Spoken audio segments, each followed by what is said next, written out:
20 sınaq test toplusuna 17-ci sınağın izahına keçək.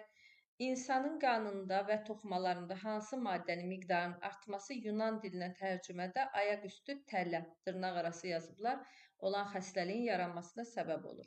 Ayaqüstü tələ podaqa xəstəliyinin mənasıdır. Bu da nə baş verir bu zaman? İnsanın qanında və toxumalarında sidik turşusunun miqdarı çoxalır. Ona görə də cavab A variantıdır birinci sualda. May böcəyi, çay xərçəngi, bal arısı, buğumayaqlar tipinin nümayəndələrinin gözlərinin sayı nəzərə alınaraq doğru nisbəti müəyyən edin. May böcəyində 2 göz var, müəllimlər. Çay xərçəngində 2 göz var, bal arısında isə 5 göz var. İkisi mürəkkəb, yəni fasetli, 3-ü sadə. Ona görə də 2-də cavab D variantı olacaq. A, B-yə bərabərdir və ikisi də C-dən kiçikdir. Ağ akasiya üçün doğrudur. Ağ akasiya paxlallar fəsiləsinin nümayəndələridir. Tək lələkvari yarpağa malikdir. Bəli, ağ akasiyada tək lələkvaridir. Sarı akasiyada cüt lələkvaridir. Bunu da xatırladaq. Yarpaqları şəklini dəyişərək tikana çevrilib. Zilinc və ağ akasiyada yarpaq şəklini dəyişib tikana çevrilib. Bu da düzgündür. Çiçək yanlığını əmələ gətirən struktur elementlərin sayı 8-ə bərabər deyil. Ağ akasiyada çiçək yanlığını K5L5-dir. Yəni paxlallar fəsiləsinə aiddir. Bir toxumlu quru meyvə əmələ gətirir. Yox, paxlallar fəsiləsinə aid olduğuna görə paxla meyvədir və çox toxumlu quru meyvə əmələ gətirir. 3-də cavab Y variantı oldu. 4-cü sual. Adətən gövdənin daxili qatına neçə qrup toxumaya rast gəlinir? Adətən dediyinə görə, yəni çox vaxt deyir. Deməli, baxırıq gövdənin daxili qatında ötürücü toxuma var. Müəllimlər, oduncaqda ksilema boruları var. Həm də liflər var, yəni mexanika toxuma var. Əsas toxuma bitkinin hər bir hissəsində olur, ona görə onu da götürürük. Bir də daxili qatında kambi qatı olduğuna görə kambida da mitoz bölünmə gedir, yəni törədici toxuma gedir. Ona görə də gövdənin daxili qatında neçə qrup dediyinə görə müəllimlər 4 qrup toxuma götürürük. B variantı olur. Qabığı niyə götürmürük? Çünki daxili qat dediyinə görə biz ancaq qabıqdan fərqli strukturları, yəni götürürük. Qabıqdan digərlərini götürürük, yəni. Sonra 5-ci suala baxaq. Gövdənin skeletini təşkil edən sümük lövlərinin sayının azalması ardıcıllığına əsasən heyvanların düzgün sırasını müəyyən edin. Onurğa sütunu sümükləri, qabırğa və döş sümüyünün 3 müxtəlif növ sümük olduğunu nəzərə alınarsa. Və çayxanasında nə var? Deməli, fəqərəsi var çayxanasının. Onurğa sütununda, yəni fəqərələri var, qabırğaları var, döş sümüyü yoxdur. Çayxanasında ona görə 2 sümük yazacaq. Çöl göyərçininin gövdə skeletində qabırğalar var, fəqərələr var. Həm də döş sümüyü də var, müəllimlər. Çöl göyərçində 3 dənə götürürük. Göl qurbağası, həmişə mən sizə deyirəm ki, göl qurbağasını mütləq verir. Çünki göl qurbağasında fəqərələr var, qabırğalar yoxdur, inkişaf etmiş qabırğa yoxdur. Döş sümüyü var göl qurbağasında. Sadəcə gövdə skeletinə aid olmadığına görə onun döş sümüyünü götürmürük. Diqqətli olaq. Ona görə də göl qurbağası 1 oldu, çayxanasında 2 sümük oldu, çöl göyərçində 3 sümük oldu. 3, 1, 2, azalma deyirsə 2, 1, 3. 2, 1, 3 A variantı oldu. 6-cı suala baxaq. Cədvəldə 4 müxtəlif qruplara aid olan bitkilərin xüsusiyyəti göstərilib. Cədvələ əsasən hansı qrupa aid olan bitkilərdə ilk dəfə təkamül baxımından ən cavan kök əmələ gəlib? Ən cavan kök müəllimlər əsas kökdür. Niyə? Çünki toxumdan əmələ gəlib. Toxumdan əvvəl əlavə kök əmələ gəlib plaunda. Sonra yan kökdə həmçinin əlavə kök varsa onda əmələ gəlib. Əsas kök isə ilk dəfə çılpaq toxumlarda, yəni Devon dövründə əmələ gəlib. Baxırıq görək birinci nədir? Birinci bitki hansı bitkidir? Mayalama prosesində bilavasitə iştirak edir qamet 2, milk kök sistemi var. Rəng daşıyan, yəni xromatoforun tərcüməsidir, yoxdur. Onda bu nə olsun? Milkök sistemi yoxdur. Bu olsun, mamır ya qıcı olsun. Milkök sistemi var, üzrlü sayın. Milkök sistemi var. Burada maylama prosesində bilavasitə qamet 2-dir, çılpaq toxumlu olsun.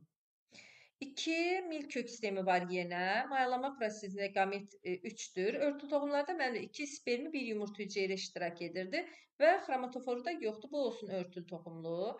3 mayalama prosesində 2 hüceyrə iştirak edir, qamet iştirak edir. Milkök sistemi yoxdur, rəng daşıyan da yoxdur. Bu olsun mamır ya da qıcı. Elədir. Dördüncü maylama prosesində yenə 2 qamet iştirak etsin, rəng daşıyan da olsun. Bu da biz bilirik ki, xromatofor yalnız yosundadır. Onda burada bitkidə ilk dəfə təkamül baxımından ən cavan kök əmələ gəlib. Ən cavan kök əmələ gəlib onda müəllimlər çılpaq toxumluda. Bayaq dediyimiz çılpaq toxumlu da birlə işarə olunmuşdu. C variantı. Hansı əlamət və ya xəstəlik yalnız kişilərdə təsadüf olunur? Yalnız kişilərdə təsadüf olunursa, müəllimlər, bayaq biz dediyimiz Y xromosomu ilə ilişkili keçən qulaqda tüklülük, pulcuqlu dəri, bir də yapışıq barmaqlıq olmalıdır. O da yoxdur burada. Ona görə 4, 5 A variantı olur 7-də. 8-ə baxaq. DNT molekulunun sintez zamanı 198 molekul su əmələ gəlib.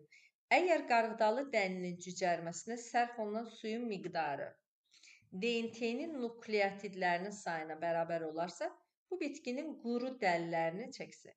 Görürsün necə mövzular arası inteqrasiyadır.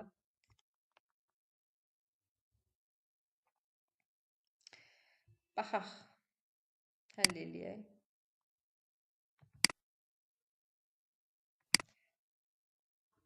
Burada testə baxın. Deməli, DNT molekulun sintezində N-2 molekul su iştirak edirdi. Elədir. İndi burada 198 molekul su iştirak edir. DNT-nin nukleotidləri nə qədər oldu? 200. DNT-nin nukleotidləri oldu. Qarğıdalı dərinin cücərməsi sərf olunan suyun miqdarı bu qədər olarsa, qarğıdalı dərinə 200 qram su sərf olunarsa, qarğıdalı müəllimlər özcə 2də 1-i qədər su udur. Elədir? 200 qram su udubsa, qarğıdalının çəkisi nə qədər olub onda? 400. Bəli. 8-də cavab Y variantı oldu. Sonra 9-a baxaq. İnsanda bəbəyin genişlənməsini təmin edən sinir öz başlanğıcını haradan götürür? Bəbəyin genişlənməsi qeyri-iradidir müəllimlər. Ona görə də onurğa beyindən gələcək. Simpatik sinir fəaliyyətdə olanda göz bəbəyi genişlənir. Simpatik sinirdə onurğa beyinin döş zövbəsindən gəlsin. Qarşılıqlı əlaqələrdən hansı tip öz xüsusiyyətinə görə yırtıcı qurban münasibətinə yaxındır? Bunlardan hansı, yəni yırtıcı qurban olacaq? Parazit sahibdə, müəllimlər, yırtıcı qurbanda nə deməkdir, yəni? Qurban zərər görür, yırtıcı xeyir görür. Parazit sahibdə də parazit xeyir görür, sahib isə zərərlidir. Sahib üçün zərərlidir. A variantı oldu. 11-ə baxaq. İnsan musiqiyə qulaq asır. Bu prosesdə qarşılıqlı əlaqədə olan strukturları müəyyən edin. Musiqiyə qulaq asıramsa mən eşidirəm, yəni. Böyük yarımçöləyin gicgah payında da eşitmə mərkəzi bir iştirak edir. Həm də nə fəaliyyətdədir? İlbizin reseptorları fəaliyyətdədir. Ona görə 1-4-ü götürürük B variantı. Hansı heyvanda döş dili var? Biz bilirik ki, quşlar sinifində döş dili var. Baxıram burada quşlar sinifinə aid bir nümayəndə yoxdur. Arxeopteryx quşlarla sürünənlər arasında idi. Arxeopteryxdə də uzun uçma yoxdur, süzmə hərəkəti edir. Ona görə döş dili yoxdur. Yarasa məməlilər sinifinə aid olsa da, onda nə var? Döş dili var. Ona görə də cavab yarasadır.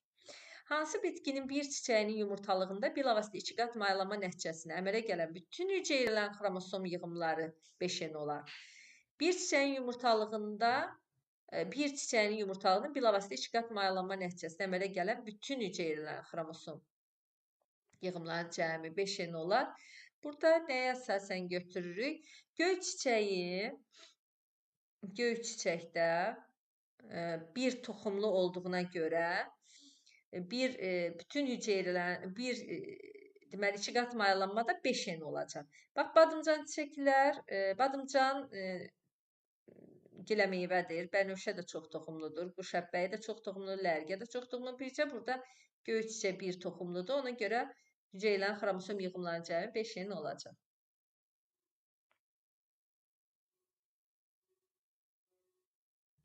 14-cü suala baxaq. Deməli, müəllimə, bu qaraciyər sorucusudur. Biri soxulcandır, bu da askaritdir. Bu heyvanlar üçün ümumi olmayan sinir düyünlərinin olması. Sinir düyünlərinin olması. Sinir düyünü ümumi olmayan xüsusilə. Sinir düyünü yoxdur heç birində. Ona görə bunu götürmürük. Qida həzm kanalında iki istiqamətdə hərəkət edir. İki istiqamətli hərəkət bilirsiniz nədir müəllimlər? Ağızdan qəbul etdiyi qida ağızdan da xaricə çıxsın. Bu bircə qaraciyər sorucusunda var. Digərlərində anal dəliyi olduğuna görə bu ortaq deyil. İkini götürürük.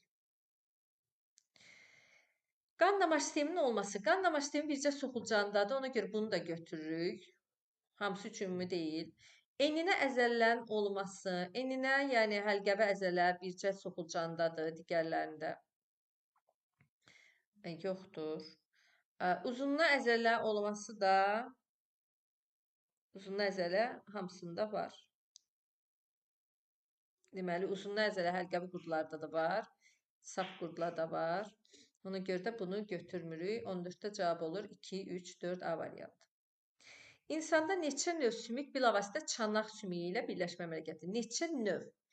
Biz bilirik ki, çanaq sümüyümüzə qarşı tərəfdən digər çanaq, arxa tərəfdə oma fəqərəsi ilə birləşir. Aşağıda da but sümüyünün başı daxil olur. Ona görə də 3 sümük növü birləşir. Yəni çanaq yastıdır, fəqərə qarışıqdır. But sümüyü də uzun borulu sümükdür.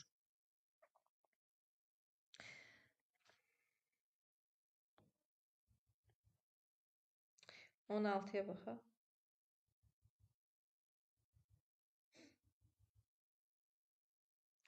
Normal halda toxumalarında 4 qram xolesterin sintez olduğu müddət ərzində insana minimum nə qədər C vitamini zəruridir?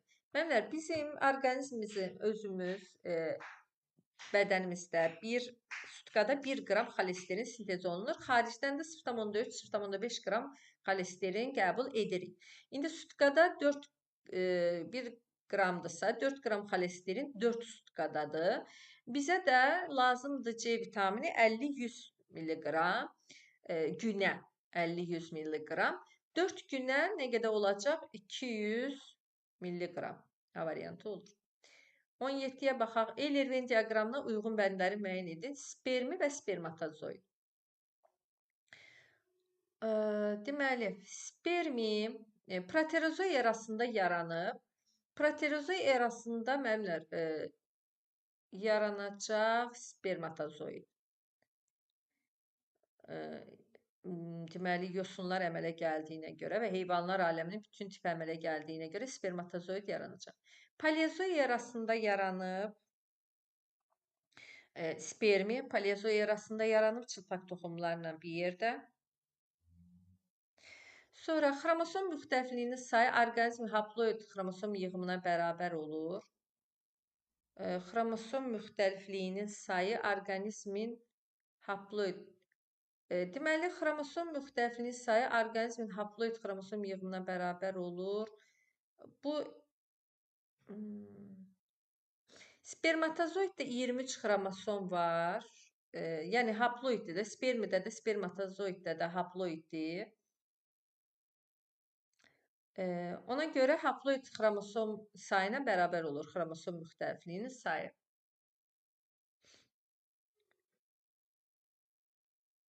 Hmm. 23-ə bərabərdir də haploid xromosom sayı, xromosom müxtəlifliyi də haploid sayıya bərabər olur deyə 3 gedir 3-ə. Cinsi çoxalmada iştirak edir. Məmlər ikisi də cinsi çoxalmada iştirak edir. Ən qədim hərəkət orqanoidinə malikdir. Ən qədim hərəkət orqanoidi qamçıdır. O da spermatozoiddə olacaq. Qamçı, spermdə qamçı olmayacaq. Ona görə də cavab bilmədim hansı oldu. Bir dəqiqə baxım. Bu getdi, 1 getdi 2-yə. B variantı oldu. 17. Hı -hı. 18. Hansı alim balıqların seleksiyası ilə məşğul olub? Kirpiçnikov, yadınızdadır mən demişdim, Ropşak karp sözündəki K Kirpiçnikova uyğun götürə bilərsiniz. Kirpiçnikov balıqların seleksiyası ilə məşğul olmuşdur. Mendel irsən ötürülmənin qanun uyğunluqlarını kəşf edən zaman istifadə etdiyi bitkinin tozlanma üsuluna malik olan bitkiləri müəyyən edin. Mendel irsən ötürülməni deməli, birinci öz-özünə tozlanma edib. Ona görə də daha sonra aldığı ikinci nəsildə F2-ni almaq üçün çarpaz, deməli, F1-i almaq üçün çarpaz tozlanmadan istifadə edib, F2 nəsli almaq üçün öz-özünə tozlanmadan istifadə edib. İndi biz öz-özünə tozlananları tapırıq. Öz-özünə tozlananlar olacaq lobiya və buğda.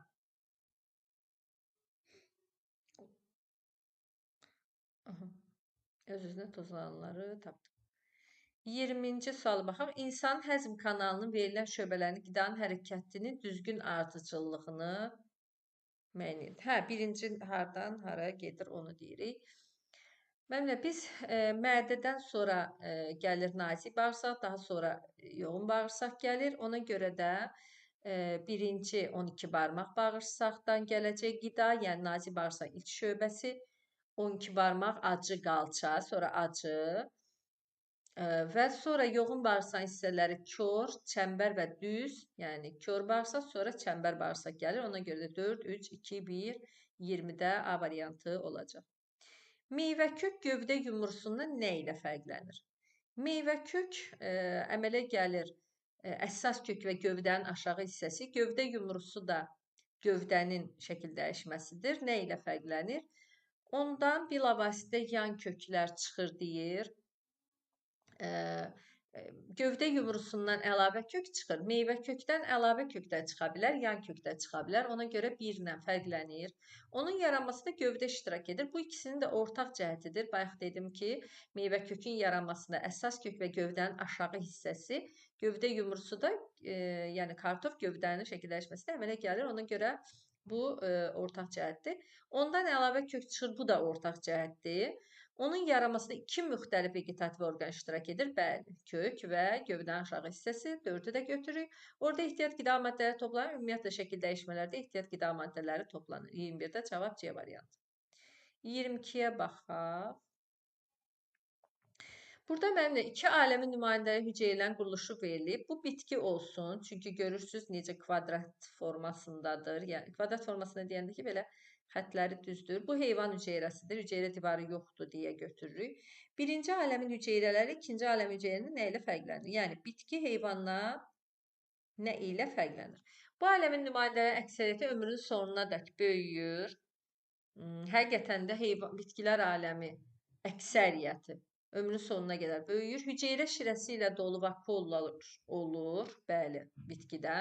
Sitokinez zamanı aktiv miozin tərkibi saplar heyvan hüceyrəsində olur. Fagositoz baş verir heyvan hüceyrəsində. Hüceyrə divarı var bitki hüceyrəsində. Karbohidratlar glikogen halında toplanır heyvan hüceyrəsində. Bitkiyə aid olanlar oldu. 1, 2, 5, D variantı oldu. 23-cü suala baxaq.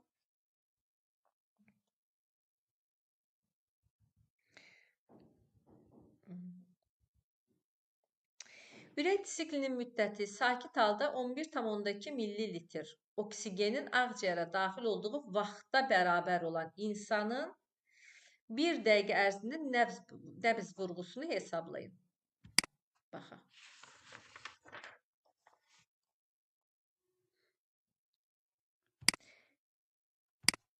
Deməli, bizim ağciyərlərimizə daxil olur 21%, 500-ün 21%, yəni ağciyərlərə daxil olub 105 kub santimetr oksigen ağciyərə daxil olur. Və mən axırda nə lazımdır? 1 dəqiqə ərzində nəbz vurğusu. Yəni delta T bərabərdir. T bölünsün. N düsturundan istifadə etməliyəm mən. Birinci baxaq. 105 kub santimetr oksigen mənim bir tənəffüs hərəkətimdə gedir. Yəni 3,75 saniyədə. Bəs 11,2 litr oksigen neçə saniyə vaxta gedəcək? X-i buradan tapırıq.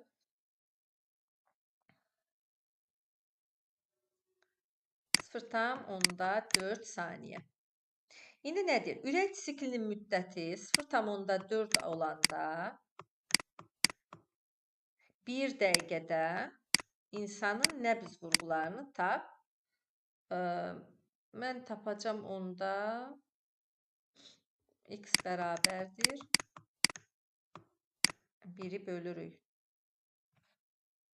1-i də 60 saniyədən götürürük mənimlər. 60-ı bölürük 0,4-ü. Buradan da cavab eləyir 150. 150 ürək vurğusu olur. 23-də cavab 150. Sonra 24-də baxaq. Hansı xüsusiyyətlər yalnız primatlar dəstəsinin nümayəndələri? Yalnız primatlar dəstəsinin. Tərvəsi, bəli, primatlarda, yox, digər dəstələrdə var, məməlilər sinifində var tərvəsi, bunu götürmürük. Mimiki əzələ, bəli, primatlaradır. Yastı dırnaqlar, bəli, primatlaradır. Yumşaq dodaq, yox, hamısının bir neçəsində var. Sol artı göstər məməlilərə aid xüsusiyyətdir, ona görə 2-ni, 3-ünü götürürük. 25. Şibyənin daxili qatını mitselləri arasında yerləşən orqanizm. Məmlər, mitsellər arasında prokaryot, üzrlü sayın, yəni həm prokaryot, həm də bitkidə, yəni avtotrof canlı olmalıdır. Tərkibində maqnezium olan maddə olur. Xlorofilin tərkibində maqnezium var, mənimlər bilirsiniz bunu 9-cu sinifdə. Heterotrof deyil, avtotrof olmalıdır. Hüceyrə divarında xitin olurmu? Yox. Xitin göbələyə aiddir. Produsenti, bəli. Hüceyrəndə xloroplast olur. Xloroplast yoxdur. Yəni nə bakteriyada olmur, nə də yosunda olmur. Ona görə bunu götürmürük. Louis Pasteur'in xidmətinə aiddir. Louis Pasteur görək neyini? Müasir mikrobiologiyanın banisidir Louis Pasteur. Müasir mikrobiologiyanın, bəli. Götürürük. Quduzluğa qarşı vaksini icad edib Louis Pasteur etmişdir, bəli. Quduzluğa qarşı vaksin.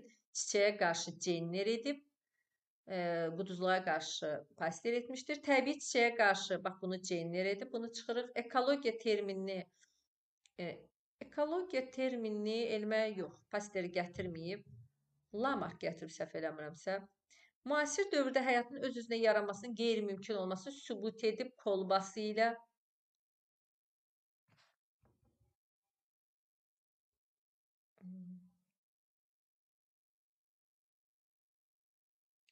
Sonra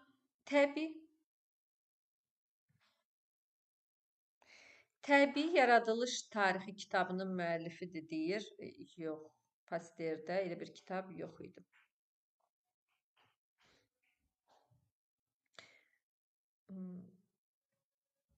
Bu Ernest olmalıdır, səhv eləmirəmsə.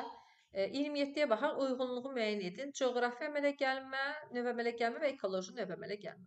Arıquşunun 5 növü bu forma ilə yaranıb. Müəllimlər, arıquşunun 5 növü kəkilli, abıca, qara, iri arıquşu. Bunlar ekoloji növ əmələ gəlmə zamanı, qayıçqa bir də ekoloji növ əmələ gəlmədə əmələ gəlib. A getdi 2-yə. Arealın genişlənməsi deyirsə coğrafi növ əmələ gəlmədir. Daur qarışamı yenə də arealın genişlənməsi nəticəsində yaranıb. Bu da coğrafidir. Növün populyasiyaları öz arealında qalır. Şərait dəyişilir. Bəli, bu ekolojidir. Növ əmələ gəlmə prosesləri müasir dövrdə davam etmir deyir, amma edir. Bu səhvdir. Situasiyaya baxaq. Uzun müddət intensiv günəş şüalarının təsirinə məruz qalan insanda günvurma və dəri yanığı müşahidə edilir. Adətən bu zaman dərinin yalnız üst qatı yanıqlara məruz qalaraq zədələnir.